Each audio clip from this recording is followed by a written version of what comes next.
Hi guys, welcome back to the Biz Magazine. Hope you guys are doing extremely well today. Now I've been on this journey of the Biz Magazine for a few months now, and our main aim for this channel or the videos is people. How to encourage people to have goals, aims, aspirations, how to have a positive outlook towards life, towards achieving their goals, and how to add value into their life, and so on and so forth. But today's topic is a little different, a little apart from what we usually talk about. And it is not only a taboo subject, it's a little touchy because no one wants to speak about it, but everyone does have it. And it is about your ego.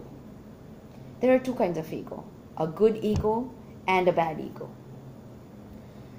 A good ego is one where the person is willing to learn, accept change, be submissive, put themselves below others.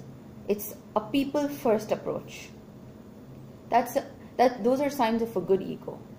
Signs of a bad ego are people who cannot look through themselves. It's just all about them. It's all about me, me and me. These are those type of people who are not willing to learn, to accept change. These are those people who look at others around them very menial and very low level. That attitude, guys, is going to completely destroy you. As a person first, and then the atmosphere that you create around you, which is going to be completely negative. Right? So there are 5 traits that we're going to talk about today, which is going to help you elevate the good ego inside you. Because remember one thing, everyone has an ego. It is on you as to which ego you're feeding. Are you feeding the good ego or are you feeding the bad ego? Right? Number 1, practice forgiveness and letting go. The weak can never forgive. Forgiveness is the attribute of the strong. A famous line by Mahatma Gandhi. Guys, you and me are different. Your situations, your experiences are different, and I completely agree. And I also agree to the fact that it is easier said than done. But once you free your mind, and once you start forgiving and you forget, you're going to free your soul. You're going to be easy on yourself.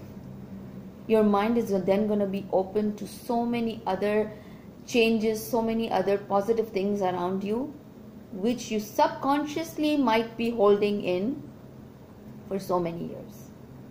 Learn to forgive and forget. Learn to forgive the people who hurt us. And most importantly, we have to learn to forgive ourselves. Accept to let go and keep moving forward. Forgiveness will open windows to your soul and remove the negativity to allow room for new happiness. The second and most important, practice honesty and being open. So many of us are not open with ourselves. So many of us are so busy building this wall around ourselves to make sure we always look good at all times. Stop doing that. Stop doing that. Be more open with yourself. Be more true to yourself. Too many people spend money they haven't earned to buy things they don't want and to impress people they don't even like. A famous saying by Will Smith. Why? Why are you living in this pretense world of yours where you feel that you're the best and there is nothing greater than you? Stop suppressing your emotions. This is probably the biggest factor in cultivating depression and anxiety. The number 1 factor in why a person would go into depression is when they do not free themselves from the thoughts and the processes that are going on inside them. Always seek truth. Honesty provides unconditional freedom to be connected with ourselves. Try to be you at all times. Try to be honest at all times. If there is something that you cannot do, you just cannot do it. Don't try to just do it and kill yourself. If there is something that you see or feel does not add value to your life, leave it alone. Leave it alone and move on. Learn to move on. Surrender your need for control.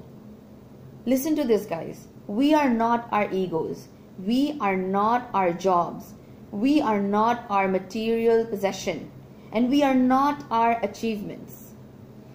If you identify yourself with any of these materialistic things, as soon as you lose any one of them, you'll be lost. Why attach yourself to things that will be lost one day?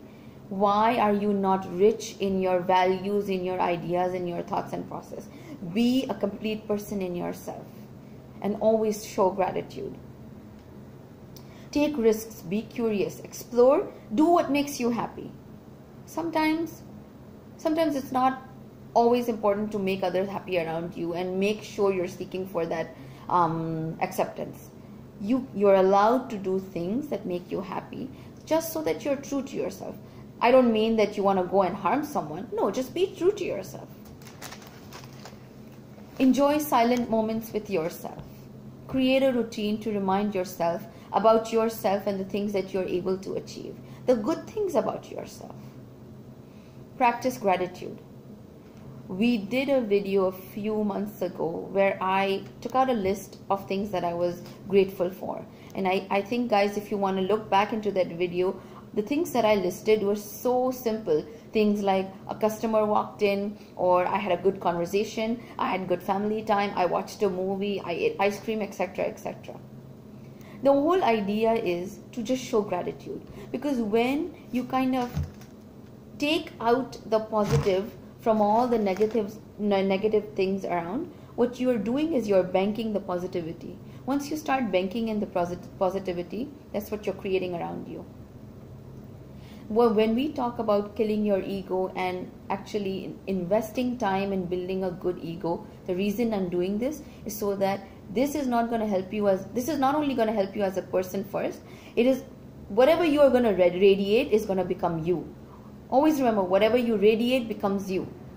So if you start practicing your soul cleansing, if you start practicing a good ego habit, that's what you're going to radiate.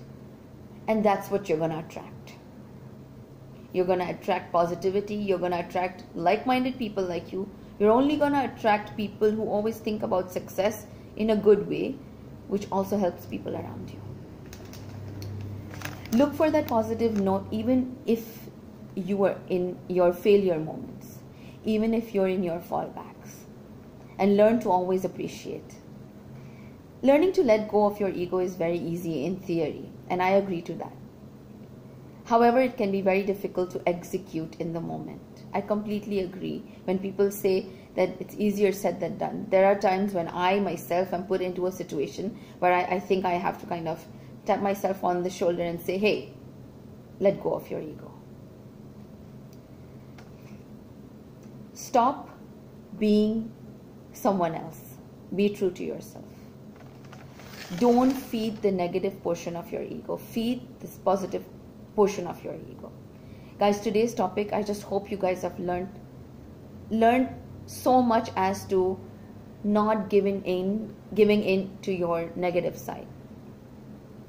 It's good to have an ego, but it's important to have a good ego. An ego, a habit which will help others.